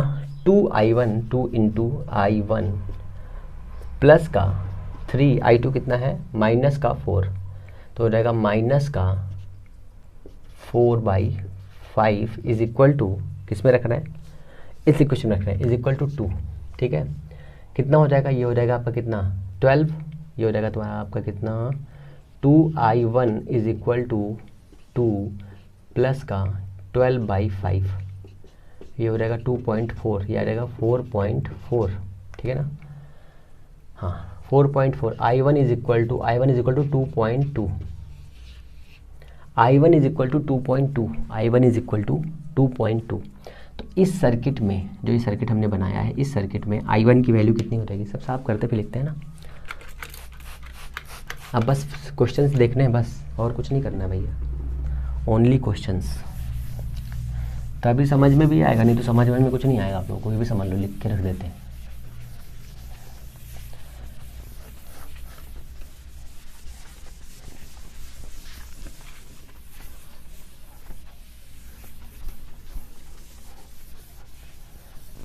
तो I1 की वैल्यू कितनी आई? 2.2। यहाँ पर इसकी वैल्यू आई है 2.2 एम्पियर। ठीक है ना। और I2 की वैल्यू कितनी है? I2 की वैल्यू है आपके पास 4/5, मीन्स 4/5 का मतलब होता है कितना? 0.8 है ना, 0.8। तो 2.2 यहाँ से इंटर कर रही है भैया, यहाँ से 2.2 इंटर, देखो इसको हटा रहे हैं सब, है ना, इनको हटा देते हैं। यहाँ पे 2.2 इंटर कर रही है, इसकी डायरेक्शन तो अपोजिट हो गई है ना। तो ये करंट तो इधर जाएगी। अब तो इस डायरेक्शन में कितनी करंट जा रही है? 0.8। ठीक है, इंटर कर रही, कितनी कर रही है? 2.2। तो इस डायरेक्शन में कितनी करंट जाएगी बताइए? दोनों को लेस कर दीजिए, लेस करने पे कितना बचेगा सोचिए? 0.8 है। ठीक है ना। तो 1.6 नहीं, हाँ 1.6.8 कितना हो जाएगा? 1.4 बेटे, है ना, 8, हाँ 1.4 यहाँ पे करंट जाएगी इस वाले सर्किट में, 1.4 इस सर्किट में करंट जाएगी। ठीक है, इसमें अगर 1.4 इसमें जा रही है तो इस वाले रेजिस्टेंस के अक्रॉस कितना पोटेंशियल आएगा? तो इस वाले सर्किट के अक्रॉस कितना पोटेंशियल आएगा? पोटेंशियल आएगा यहाँ पर, अगर हम यहाँ पर अपना वोल्ट मीटर लगा के चेक करें, अगर हम अपने यहाँ पर वोल्ट मीटर लगा के चेक करें तो यहाँ पर आएगा कितना? 2.8 वोल्ट। यहाँ पर आएगा, ठीक है। अच्छा, यहाँ पर जो हमने बैटरी ली है इसके ऊपर टर्मिनल वोल्टेज कितना आएगा, यहाँ पर अगर वोल्ट मीटर लगाएं तो कितना आएगा, तो बताइए कितना आएगा। तो वो V is equal to E minus I R होता है। ई कितना आया आपके पास में 5 वोल्ट है, आई कितना है 2.2 क्योंकि यहाँ से इतना निकला है, इंटू आर कितना है 1, तो कितना आएगा टर्मिनल वोल्टेज 2.8। तो यहाँ पर आएगा 2.8।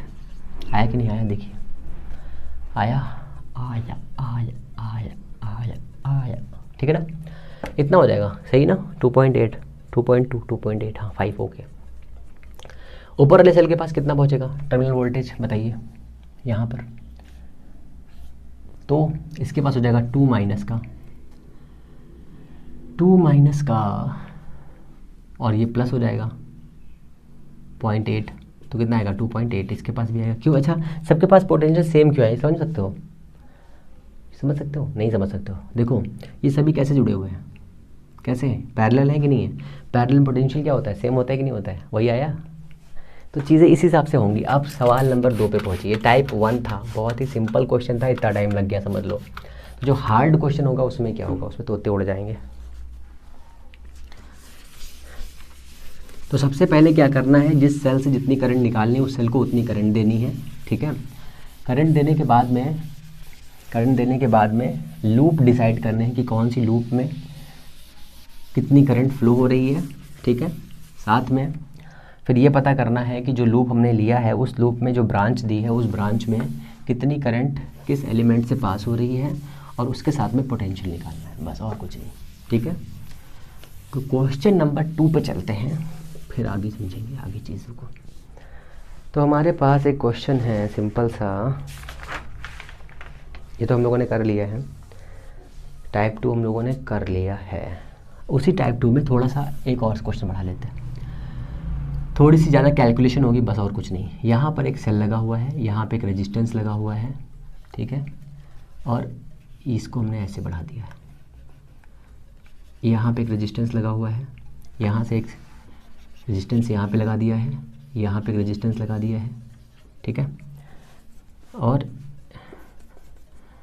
यहाँ पे एक रेजिस्टेंस लगा दिया है, और यहाँ पे एक सेल लगा दिया है, यहाँ पे एक रेजिस्टेंस लगा दिया है, और एक सेल रेजिस्टेंस यहाँ पे लगा दिया है, ठीक है, ओके। वैसा ही फिगर दिया हुआ है और कुछ नहीं है, बहुत ही सिंपल है, ठीक है। तो डिवाइड करते हैं, चलो सभी के पास में देते हैं 2, इसके पास देते हैं 1, इसके पास भी देते हैं 1। अब ओम मैं नहीं बनाने वाला, यहाँ लिखता हूँ मैं 5 वोल्ट, यहाँ लिखता हूँ मैं 20 वोल्ट, 20 वोल्ट बहुत ज़्यादा हो जाएगा, यहाँ लिखूँ मैं 3 वोल्ट, यहाँ लिखता हूँ मैं 6 वोल्ट, यहाँ पर 2, तो यहाँ पर 2 आ जाएगा, यहाँ पे लेता हूँ 4, यहाँ पर भी लेता हूँ 4, यहाँ पे लेता हूँ 6, ठीक है ना, ओके। अपने हिसाब से मैंने कोई दिक्कत नहीं इसमें, तो आप कैसे भी ले सकते हैं। तो ये कॉम्प्लेक्स है, वैसा ही है, बस यहाँ पे मैंने 2 रेजिस्टेंस को इंक्रीज़ कर दिया बस। कभी कभी ऐसा होगा कि इसकी जगह पर आपको 3 रेजिस्टेंस दे देंगे, यहाँ पे सीरीज़ देंगे, पैरेलल दे देंगे, कुछ भी दे सकते हैं। हम लोग सिंपल तरीके से फाइंड करेंगे। देखो यहाँ से हमने करंट निकाली I1, ठीक है, बहुत ध्यान समझो। इस वाले सेल से हमने I1 करंट निकाली, तो इस वाली पूरी यहाँ पर जंक्शन फाइंड को पहले जंक्शन J1 हो गया, जंक्शन हो गया। देखो लिखते नहीं, लिखेंगे तो बहुत ज़्यादा प्रॉब्लम हो जाती है। जंक्शन J1 जंक्शन J2 हो गया, ठीक है ना। हमने करंट यहाँ से I1 पास कराई है, तो इस वाले यहाँ से लेकर के यहाँ तक I1 करंट जाएगी, I1, और यहाँ से वापस आएगी I1 करंट, ठीक है ना। इस वाले में I1 पास होगी और यहाँ से भी I1 पास होगी, I1 कितनी पास होगी, I1, ठीक है ना। इस वाले सेल से I2 करंट निकालेंगे हम, I2, ठीक है, और यहाँ से भी I2 करंट पास होगी, I2, और यहाँ पर आकर जंक्शन मिल रहा है, ये करंट की डायरेक्शन इधर है, ये इधर है, दोनों इनकमिंग है, मिलकर के एक आउटगोइंग करंट बनाएंगी, इसकी वैल्यू हो जाएगी I1 प्लस का I2, ठीक है। यहाँ से जब ये जंक्शन मिलेगा तो अपनी अपनी करंट वापस आ जाएगी, यहाँ पर करंट जाएगी कितनी, I2, और यहाँ से कितनी आएगी I1, इसमें करंट कितनी फ्लो होगी, I2, बस हो गया काम आपका, ठीक है। अब आपको देखना है कि आपको किसके अलोंग काम करना है, ठीक है। 2 इक्वेशंस आपके पास हैं। अब देखो अगर हम यहाँ पर ये देखें कि अगर हम इसे एंटी क्लॉकवाइज लेके सॉल्व करेंगे इस लूप को, लूप कितने हैं, 1 2 3 लूप हैं इसमें, ठीक है। इस लूप में हमने लिया डायरेक्शन में क्या ले ली, क्लॉकवाइज। लिख लें क्या loop, A B C D E F, ठीक है ना, ये हमने लूप ले लिया। तो loop A B C D A में, in loop A B C D A में, ठीक है ना, ये हमने लूप लिया है एक, ठीक है ना। इस लूप में कैसे चल रहे हैं हम लोग चल रहे हैं क्लॉकवाइज, ठीक है, क्लॉकवाइज हम लोग चलेंगे, ठीक है, ऐसे चलेंगे, ऐसे, ये क्लॉकवाइज है हमारी डायरेक्शन। तो डायरेक्शन ऑफ कैलकुलेशन लिखते हैं यहाँ पे, direction of calculation is clockwise, ठीक है ना, ये हमने ले लिया। तो इस वाले पॉइंट से स्टार्ट कर रहे हैं, चलना स्टार्ट किया, यहाँ पर 4 है, यहाँ पर i है, तो कितना हो जाएगा 4i1, ठीक है। यहाँ पर पहुँचे, जंक्शन आ गया, जंक्शन के बाद में यहाँ पे करंट मिल गई, तो प्लस का यहाँ पे कितना आ जाएगा 6i1 प्लस 6i2, ठीक है। यहाँ से एंटर करेंगे, यहाँ से वापस कितना आ जाएगा, प्लस का कितना है 4i1, ठीक है, प्लस का कितना है, प्लस का i1, क्योंकि यहाँ पर 1 है, 1 हो गया। अब देखो हमने क्या बताया था कि अगर आपने डायरेक्शन जो ली है वो डायरेक्शन करंट के साथ में या किसी के साथ में जो कैलकुलेशन डायरेक्शन कर रहे हैं, अगर हम डायरेक्शन में ऐसे जाएंगे तो ये जो वोल्टेज होगा वो पॉजिटिव लेंगे, ठीक है, और अगर डायरेक्शन में हम अपोजिट चलेंगे तो हम यहाँ पे लेंगे नेगेटिव, तो कितना हो जाएगा 6 वोल्ट, ठीक है, इज इक्वल टू आएगा 0। अब देखो यहाँ पर 4i है, 6i है, 4i है और i है, कितना हो जाएगा 4 10 14 1 15 15i1, ठीक है, ये एक i2 है सिर्फ, ठीक है, कितना है प्लस का 6i2 इज इक्वल टू आ जाएगा 6, इक्वेशन नंबर 1। इस इक्वेशन को आप तोड़ सकते हो, 3 से डिवाइड कर दो तो हो जाएगा कितना 5i1 प्लस का 2i2 is equal to 2, equation number 1 इसे मान लो, ठीक है ना। ये इस लूप की कहानी हो गई, इस लूप में जो करंट है, इस लूप में जो करंट हमने ली है वो कितनी है 5i1 plus 2i2 is equal to 2, ठीक है, इस लूप की कहानी है। इस लूप में आ जाओ, लूप CDEFC में, लूप CDEFC में, इन लूप, ठीक है, इस लूप के लिए इस लूप पे क्या चलना चाहेंगे बताइए, क्लॉकवाइज या एंटी क्लॉकवाइज। तो देखो अगर इस डायरेक्शन में चलोगे तो ये एंटी क्लॉकवाइज है, ऐसे चलोगे तो एंटी क्लॉकवाइज है, तो एंटी क्लॉकवाइज चलते हैं, क्लॉकवाइज तो हम लोग चल चुके हैं, एंटी क्लॉकवाइज चलते हैं, तो एंटी क्लॉकवाइज चलते हैं, एंटी क्लॉकवाइज, ठीक है, एंटी क्लॉकवाइज ऐसे होगा ये, ठीक है ना। कहाँ से स्टार्ट करें बताइए, सी से स्टार्ट करें, चलो सी से स्टार्ट करेंगे, सी पे आएंगे वापस, ये हमारा पॉइंट दिया है एफ, ये हमारा दिया है 2, ठीक है ना। तो सी से स्टार्ट करते हैं, सी से चले हम लोग,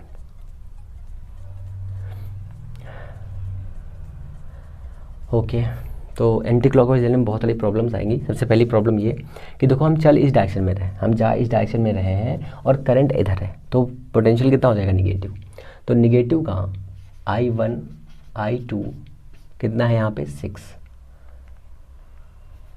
कितना है यहाँ पे, तो ये हो जाएगा नेगेटिव 6i1 नेगेटिव 6i2, मैंने क्रॉस कर दिया अंदर, ठीक है ना, नेगेटिव करंट डायरेक्शन इधर की ओर, हम जहाँ ऊपर की ओर रहे हैं तो नेगेटिव, पहले ये हो गया हमारा एक एलिमेंट, नेगेटिव 2i2 है ना करंट में, इधर जाएंगे प्लस का, देखो अब हम प्लस प्लेट से माइनस की ओर जा रहे हैं, प्लस प्लेट जो होता है वो पॉजिटिव चार्ज होता है, माइनस नेगेटिव होता है, इसलिए यहाँ पर जो वोल्टेज होगा वो पॉजिटिव हो जाएगा, तो प्लस का 3 volt is equal to, current इधर जा रही है, हम जा इधर रहे हैं, इसलिए माइनस का i2, ठीक है।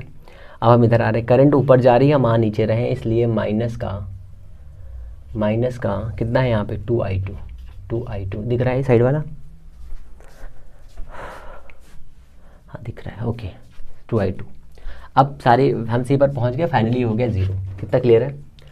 अब देखो 6i1 एक है सिर्फ, i2 सारी वैल्यू है, तो हो गया माइनस का 6i1 माइनस का 6i2 माइनस का 2i2, ठीक है, हो जाएगा 8, ये कितना है 1, ये हो जाएगा 9 और ये कितना हो जाएगा 11, ठीक है ना।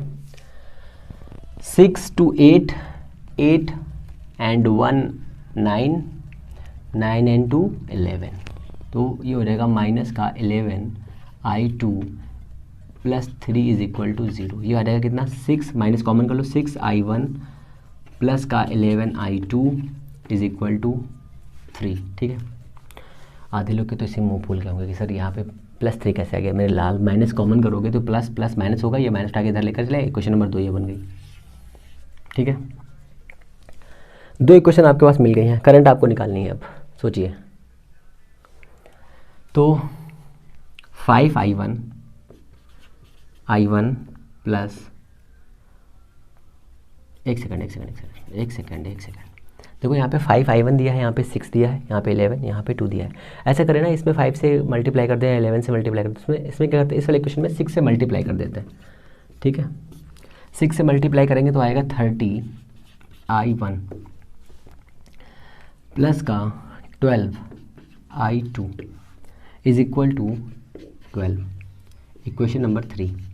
इस इक्वेशन में 5 से मल्टीप्लाई कर दें तो कितना आएगा, 30i1 प्लस का 55i2 is equal to 15, equation 4। Less कर दीजिए, ये कैंसिल होगा, यहाँ बचेगा माइनस का कितना बचेगा बताइए, 55 माइनस 12, 10 गए, हो गया 45, 43। ठीक है ना, 43 negative i2 is equal to, बताइए कितना बचेगा, माइनस का आपका बचेगा कितना, 3, है ना। तो i2 की वैल्यू कितनी आएगी, 3/43। ये अब i1 की वैल्यू फाइंड कर लीजिए, तो 5i1 is equal to 2 plus का नहीं minus 2 into 3/43 is equal to 43 and 6 8 minus 6 upon 43 is equal to 80/43। हाँ, therefore i1 is equal to 80/43 अब इंटू 5 कितना आएगा, 16/43। ये आपका आ गया i1 आ चुका है। i1 आपके पास है, i2 आपके पास है, सारी वैल्यू आपके पास है। ठीक है, अब सारी वैल्यू आपके पास में है, तो आप यहाँ से इस वाले जो ये हमारा सेल दिया है, इस वाले सेल का V टर्मिनल पोटेंशियल निकाल सकते हैं। Terminal potential V is equal to E कितना है, 6 माइनस I कितना है, तो इसमें कितना है, i1 कितना आया है, 16/43 इंटू R कितना है, 1। इसको सॉल्व करके जो वैल्यू आए आपको लिखनी है। ठीक है ना, इसको सॉल्व करके, या मैं कर लेता हूँ, 1 मिनट को गुणा कर लेता हूँ। इसमें मेरे पास कैलकुलेटर है, ओके, कैलकुलेटर चाचा कितने होते हैं, हाँ इतने, कितना दिया है, 16 डिवाइडेड बाय 43 आएगा 0.3, तो 0.3 आएगा, तो यहाँ बचेगा कितना, ये वैल्यू कितनी आएगी, ये आएगी 0.3 इसकी आएगी, इसको डिवाइड करने पे आएगा 0.3 एम्पियर। ठीक है, 0.4 ले लो, 0.4 एम्पियर ये आएगा, और ये वैल्यू आएगी कितनी, 3 डिवाइडेड बाई 43, ये आएगा 0.7। ठीक है, 0.7 इतना आएगा। ठीक है, यहाँ पर जो वैल्यू आएगी कितनी, 0.344 तो 5.6 वोल्ट आएगा आपको यहाँ पे। ठीक है, 5.6 वोल्ट आएगा। ऐसा क्वेश्चन आपका हो गया। अब दूसरे क्वेश्चन पे चलते हैं, टाइप 2 के ऊपर। ठीक है, ये इतना हो गया है भाई साहब, अभी बहुत सारे क्वेश्चंस बाकी हैं जो आपको करने। ये तो एक बहुत ही सिंपल क्वेश्चन था, समझो सिंपल क्वेश्चन में इतना टाइम लग गया, सोचो जब लॉन्ग क्वेश्चन करोगे तो कितना क्वेश्चन लगेगा, टाइम ख़त्म हो जाएगा भाई साहब। लगता है इसका पार्ट 2 बनाना पड़ेगा, न्यूमेरिकल पार्ट 2।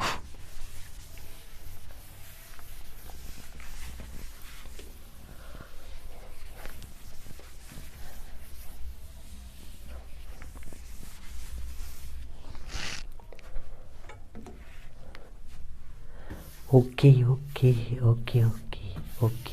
अब थोड़ा जल्दी चलेंगे, है ना, फास्ट एंड फ्यूरियस बन के।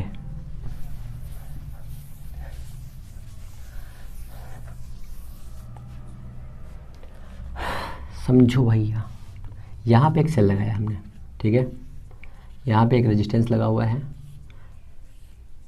और यहाँ पे एक रेजिस्टेंस लगा हुआ है और यहाँ पे एक रेजिस्टेंस लगा हुआ है, ठीक है।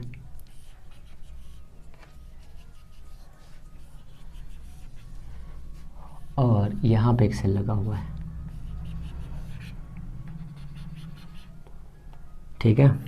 अब बताइए, कुछ कॉम्प्लेक्स है? कहेंगे सर है, बिल्कुल सिंपल। इसमें सिर्फ मैं करंट डिस्ट्रीब्यूशन बताऊंगा आपको, ठीक है। ये ले लीजिए 5 वोल्ट, ये ले लीजिए 2 वोल्ट, ये है 2 2, ये है 1 1, ये है 1, ये है 2 2, ये है 3 3, ठीक है ना। तो सिंपल फैक्ट्स, बहुत दिमाग लगाना पड़ेगा इसमें। आई करंट यहाँ से फ्लो कराई I1, यहाँ से फ्लो कराई I2, ठीक है। I1 करंट यहाँ पर जाएगी तो यहाँ से, इसको देखो ऊपर लिखते हैं ना, यहाँ पे लिखो 2, यहाँ लिखो 2, यहाँ से करंट इंटर करेगी I1, ठीक है। और यहाँ से भी एग्ज़िट करने वाली जो करंट है हमारी, ये करेगी I1, यहाँ से इंटर करेगी, ठीक है ना।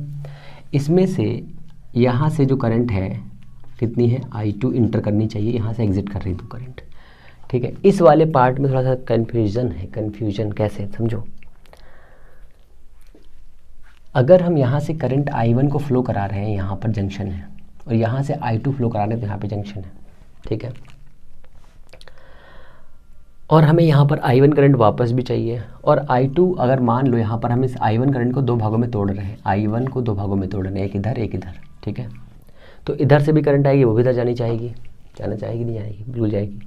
तो हम ऐसा करते हैं कि इस करंट को एक ऐसी वैल्यू ले लेते हैं कि यहाँ से जो करंट पर सेल आ रहा है, ये वाली वैल्यू को ले लेते हैं I3, ठीक है। तो यहाँ से कितनी करंट पास होगी, यहाँ से I करंट जा रही थी इधर और I3 आउट हो रही है, तो इस वाले से कितनी करंट निकलेगी, तो इस वाले से करंट निकलेगी कितनी, बताइए। इस वाले से करंट निकलेगी I माइनस I3, ठीक है। कैसे निकली है, कहेंगे सर पता नहीं। तो हमने कहा सर इस वाले से x करंट जा रही थी, तो हमने कहा ठीक है, I ये इंटर होने वाली और 2 एग्जिट होने वाली, I is equal to X plus का I3 हुआ। तो x इज इक्वल टू क्या हो जाएगा, I माइनस I3 होगा कि नहीं होगा, बताइए, होगा ना। तो इस x की जगह पर हमने लिख लिया I माइनस का I3, ठीक है। अब देखो इस वाले सर्किट से जब I3 करंट यहाँ से इंटर करेगी और I3 करंट यहाँ जा रही है और ये इतनी करंट यहाँ पर आ रही है, ठीक है ना। इस वाले पॉइंट पर पहुँचकर सबसे इम्पॉर्टेंट डिस्ट्रीब्यूशन ही है, अगर आपने डिस्ट्रीब्यूशन सही से कर लिया सारा काम हो जाएगा आपका। इस वाले पॉइंट पर I1 करंट बाहर जा रही है, यहाँ पर करंट कितनी थी हमारे पास में, तो हमने कहा सर यहाँ से x करंट निकलनी चाहिए थी, तो I1 एग्जिट हो रही है, मतलब बाहर निकल रही है, और प्लस x बाहर निकल रही है, is equal to I1 minus का I3, ठीक है। I1 से I1 कैंसिल होगा तो x की वैल्यू कितनी हो जाएगी, माइनस की I3, ठीक है। तो यहाँ से इस डायरेक्शन में I3 करंट आनी चाहिए, तो यहाँ पर जो 1 ओम है तो यहाँ से I3 करंट अंदर आएगी, समझे कोई मतलब, कहेंगे समझ गए। तो इस वाले सर्किट से I3 करंट इंटर करेगी, यहाँ पर करंट इतनी जा रही है, और इस वाले सर्किट से यहाँ पर जो करंट आएगी होगी I3 प्लस का I2, ये वाली जो करंट आ रही है, ठीक है। यहाँ पर करंट जा रही है I3 और यहाँ से करंट जा रही है अंदर I2, दोनों मिलकर के यहाँ पर करंट आएंगे। यहाँ पर आएगी करंट I3 प्लस का I2, और यहाँ से I2 आउट हो जाएगी, I3 इधर आउट हो जाएगी। पूरा मामला क्लियर है। इस सर्किट को अगर आपने बनाना सीख लिया तो हर चीज़ क्लियर हो जाएगी। फिर से समझ लो एक बार, बहुत ध्यान से समझो। यहाँ से हमने निकाली I1 करंट, यहाँ से निकाली I2 करंट, यहाँ से I1 गई इस जंक्शन तक, ठीक है, इस जंक्शन तक I1 रहेगी, ठीक है, पर यहाँ पर एक जंक्शन और दे दिया, तो ये वाली हमारी ब्रांच है एक, ठीक है, यहाँ से यहाँ तक I1 करंट है। अब ये वाली ब्रांच इसी का हिस्सा है, इस वाले जंक्शन का। अगर हम इसको ले लें, ये हमारा एक पॉइंट है J1, ये हमारा J2, देखो ये वाला एक ब्रांच है कि नहीं है, इस ब्रांच में करंट कितनी है, I1 है कि नहीं। मैंने पहले बताया था कि एक ब्रांच में करंट सेम रहती है, तो यहाँ पर इस पूरी ब्रांच में करंट की वैल्यू कितनी है, I1 इतने में, यहाँ से लेकर के इतने में, ठीक है। इस वाले पूरे ब्रांच में करंट सेम रहेगी कितनी, I1 माइनस I3, इस वाले में सेम रहेगी और इस वाले में सेम रहेगी, ठीक है।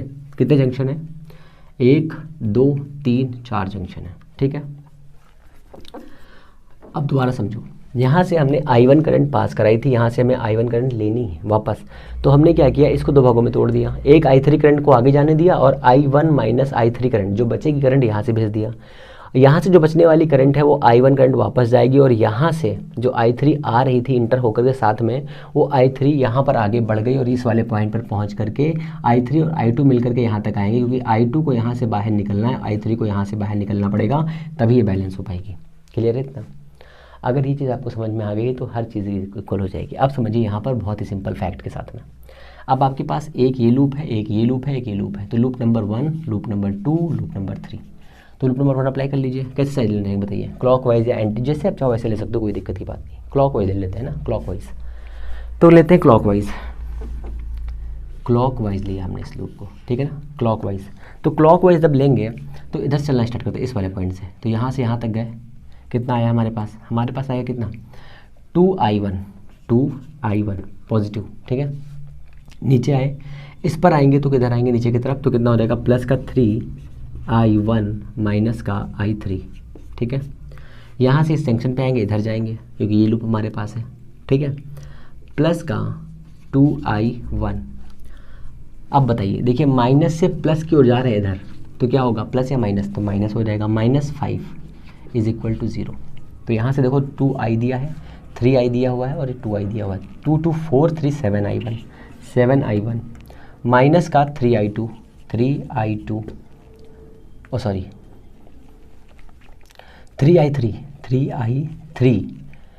Is equal to 5। Equation number 1 ही हो जाएगी, ठीक है। बताइए इतना क्लियर है? अब इस वाले लूप में आइए, लूप नंबर 3। इसमें क्या चलना चाहेंगे, इसमें एंटी क्लॉकवाइज चलते हैं, इजी रहेगा। इस वाले पॉइंट से स्टार्ट करते हैं, यहाँ पर आएगा 2I2 जा रहे हैं, यहाँ पे 2 है ना, ठीक है ना, 2I2। ये कितना हो जाएगा, प्लस का I3 प्लस का I2, कितना है इसके साथ में, 3 है। फिर यहाँ से जंक्शन मिला, यहाँ पर 2 आ गया, प्लस का 2I2, और देखो ये निगेटिव से पॉजिटिव आ रहा है ना, माइनस का 2 इज इक्वल टू 0, ठीक है। बहुत ध्यान से समझो, इस वीडियो को कई बार देखना, ओके। तो देखो यहाँ पे कितना हो जाएगा, 2 और 3 5, अरे एक सेकेंड यार, I2 कितने हैं, 2 है यहाँ पे 3 है, 5 हो गए, 2 ये 7, 7I2 प्लस का 3I3 प्लस का, और ये 2 इधर जाएगा, is equal to 2। Equation number 2। ये लूप है, लूप नंबर 3। ये कौन सा है लूप, लूप नंबर 1, ठीक है। And loop number 2, loop number 2 में कैसे घूमना पसंद करेंगे बताइए, क्लॉक या एंटी क्लॉक, जैसे जाओ। ये 2 नंबर है, तो इसको हमने लिया है एंटी क्लॉकवाइज, ठीक है ना।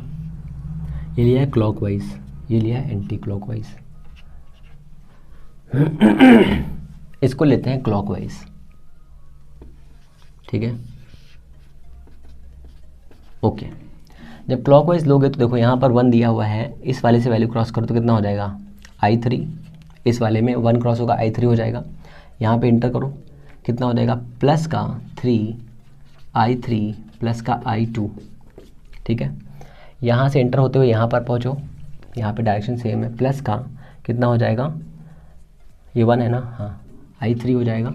अब देखो यहाँ पे करंट डायरेक्शन अपोजिट है और हमारी कैलकुलेशन अपोजिट जा रही है, तो ठीक ऐसा हो जाएगा, माइनस का कितना है, 3I1 minus I3 is equal to 0, बस हो गया। अब हमें इक्वेशन बनानी है, तो ये हो गया I3 प्लस का 3I3 प्लस का 3I2 प्लस का I3 माइनस का 3I1 और प्लस का 3I3 is equal to 0। I3 1 हो गया, 4 हो गए, 4 1 5 हो गया, 5 3 8 हो गए, 8I3, ठीक है। ये दिया है 2, I2 की एक ही वैल्यू है, प्लस का 3I2 minus 3I1 is equal to 0, ठीक है। देख लो बहुत ध्यान से, तो आपके पास में I3 भी है, I1 भी है, I2 भी है, सारी वैल्यूज़ आपके पास अवेलेबल हैं। किसकी वैल्यू फाइंड करना चाहेंगे, तो चाहो तो I1 की वैल्यू रख लो यहाँ पे, ठीक है, 3I2 7I2 ओके, ठीक है, किसकी रख ले, किसी की रख लेते हैं। तो यहाँ से वैल्यू निकालते हैं हम लोग I3 की। I3 की वैल्यू निकालेंगे तो कितना हो जाएगा, चलो देखते हैं। तो I3 is equal to I3 ये वैल्यू इधर जाएगी तो हो जाएगा 3 कॉमन I1 माइनस का I2, ये वैल्यू इधर जाएगी प्लस हो जाएगा, ये वैल्यू जाएगी माइनस हो जाएगा, 3 कॉमन करेंगे 3I1 माइनस I2 बाई 8, ये हमारी वैल्यू आ गई I3 की, ठीक है। इस वाली वैल्यू को हम यहाँ रखेंगे I3 की जगह पर 7I1 माइनस का 3, I3 कितना है 3/8 और कितना हो जाएगा I1 माइनस का I2 इज इक्वल टू 5, ठीक है, क्रॉस करो 7I1 और एलसीएम भी साथ में ले लेते हैं ना, हाँ एलसीएम मिल लेते हैं साथ, 56I1, ठीक है, माइनस का 9I1 प्लस का 9I2 इज इक्वल टू 40, ठीक है। अब यहाँ पे कितना हो जाएगा, ये इसमें से लेस होगा, कितना बचेगा 6 इधर लेस होगा 4 उधर, तो बचेगा कितना 6 इधर 6 और 3 47I1 प्लस का 9I2 is equal to 40, equation number A, ठीक है। इस इक्वेशन को यहाँ रखो तो कितना आएगा 7I2 प्लस का 3 इंटू 3/8 I1 माइनस का I2 इज इक्वल टू 2, कितना आएगा 56I2 प्लस का 9I1 माइनस का 9I2 इज इक्वल टू 16, कितना आ जाएगा 43I2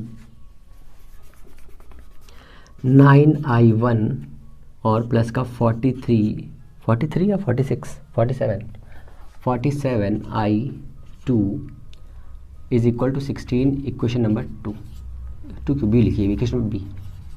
अब देखो हमारे पास I1 I2 दोनों की वैल्यू है कि नहीं है, एक इक्वेशन ये है और एक इक्वेशन वो है, दोनों इक्वेशंस हमारे पास अवेलेबल हैं। दोनों इक्वेशंस को सॉल्व करके आप वैल्यू को इजी, देखो यहाँ पे कैलकुलेशन में इतनी बड़ी वैल्यू इसलिए आई क्योंकि हमने अपने मन से ले लिया है, कोई भी वैल्यू आप ले लीजिए। अगर आप यही वैल्यू जो एग्जांपल्स में दिए हुए क्वेश्चंस को लेते तो आसानी से सॉल्व कर सकते। साइड वाला दिख रहा साइड वाला है ना, तो आप उसे आसानी से ले सकते थे, कोई दिक्कत की बात नहीं, कोई बहुत बड़ी चीज़ नहीं है कि इसे आप सॉल्व नहीं कर सकते। एक क्वेश्चन और है वो कर लीजिए, फिर हम लोग का देता है अलविदा, क्योंकि बहुत बड़ा वीडियो हो जाएगा तो आप लोग चिल्लाएंगे कि नहीं सर ये क्या कर दिया आपने। हालांकि क्वेश्चन तो बहुत सारे करने हैं, फिर भी नेक्स्ट वीडियो में कर लेंगे, जिससे क्या रहेगा आप लोग थोड़ा रिलैक्स रहेंगे, परेशान नहीं होंगे, है ना। परेशान होना भी एक बहुत बड़ी दर्द की बात है। एक कैपेसिटर वाला क्वेश्चन कर लेते हैं, ठीक है, एक कैपेसिटर वाला क्वेश्चन कर लेते हैं और 2 क्वेश्चन कर लेते हैं, चलो ठीक है, 2 क्वेश्चंस।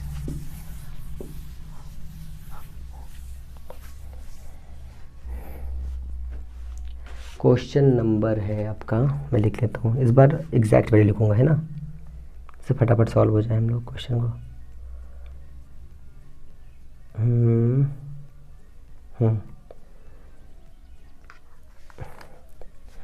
बहुत ही बढ़िया क्वेश्चन है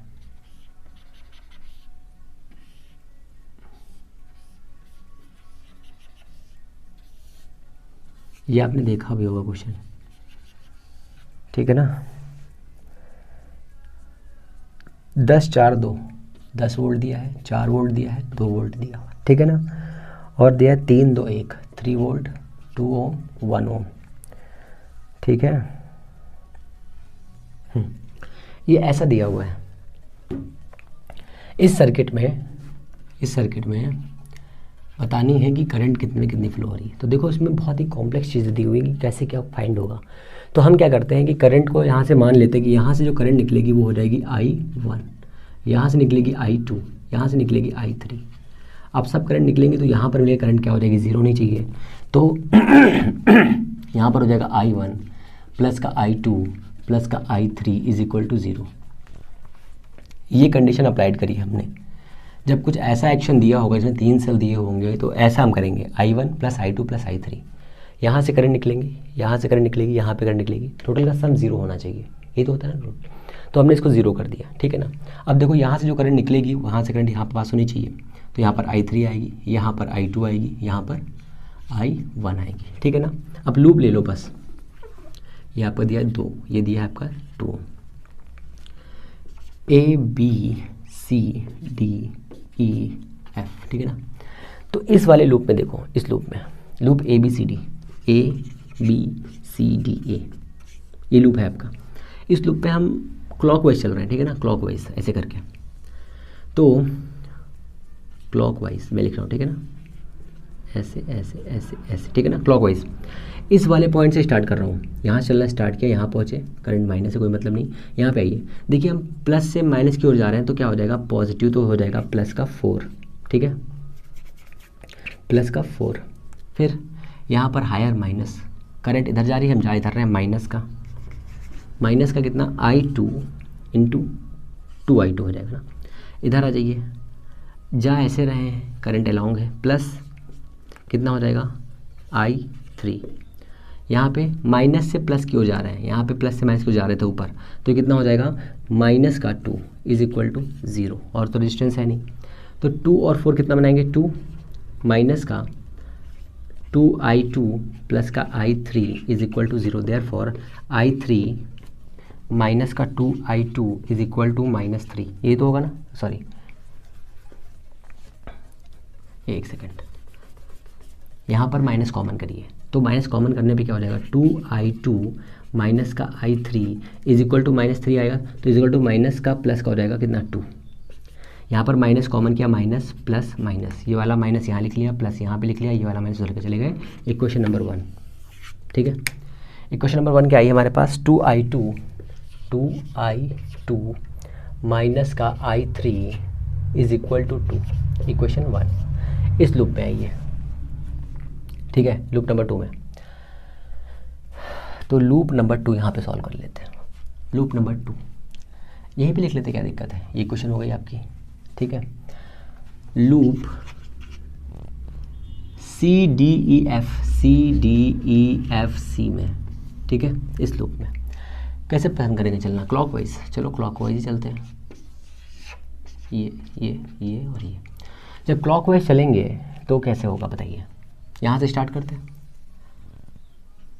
तो प्लस से माइनस 10 प्लस हो गया, यहाँ पर करंट इधर है, जा इधर रहे, करंट इधर जा इधर रहे, तो अपोजिट हो जाएगा, माइनस का कितना है, 3I1, यहाँ पे आइए, करंट सेम है, जा भी सेम रहे, प्लस का 2I2, और माइनस से प्लस जा रहा है तो माइनस का 4 इज इक्वल टू 0, तो कितना हो जाएगा, तो हो जाएगा 6 माइनस का 3I1 प्लस का 2I2 is equal to 0, minus common कर लो, माइनस प्लस माइनस, तो हो जाएगा 3I1 माइनस का 2I2 is equal to 6, 3I1 minus का 2I2 इज इक्वल टू 6, और 2I2 माइनस का I3 is equal to 2, equation number कितनी है, ये फर्स्ट, ये थी सेकंड, ये है थर्ड, ये है क्वेश्चन नंबर ए। 3 इक्वेशन है आपके पास, आप वैल्यू निकालिए, आपको क्या दिक्कत है बताइए, बहुत निकालेंगे, क्या दिक्कत है देखते हैं। तो हमारे पास I1 I2 है, यहाँ पर I3 है, अगर I3 की वैल्यू हम यहाँ पर रख दें तो I1 I2 के फॉर्म में हमारे पास वैल्यू आ सकती है, तो I3 इज इक्वल टू हो जाएगा माइनस का I1 प्लस I2 हो जाएगा, ये वैल्यू यहाँ रख दीजिए, 2I2 माइनस का कितना है, I1 प्लस I2, I3 की वैल्यू कैसी है, कैसी है, माइनस की ना, तो यहाँ प्लस हो जाएगा, is equal to 2I1 plus का 3I2 is equal to 2, equation number 4। इस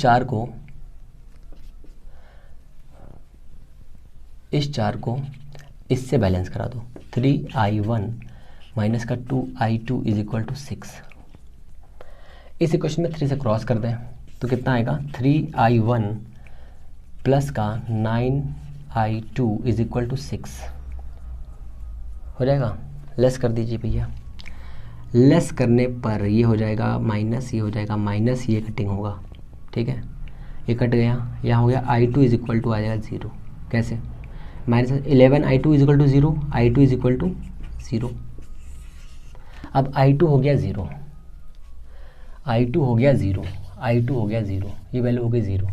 I3 की वैल्यू आ गई -2 एम्पियर, I3 आ गई -2 एम्पियर। I3 कहाँ है? इधर जा रही थी ना, तो यहाँ पर जो करंट जाएगी ना वो इस डायरेक्शन में जाएगी, मीन्स इस सेल को चार्ज करेगी वो, ठीक है। I3 कितना आएगा आपका? -2 एम्पियर आ गया। अब I3 आ गया है आपके पास -2 एम्पियर, तो I1 कितना होगा? I1 प्लस का 0 माइनस का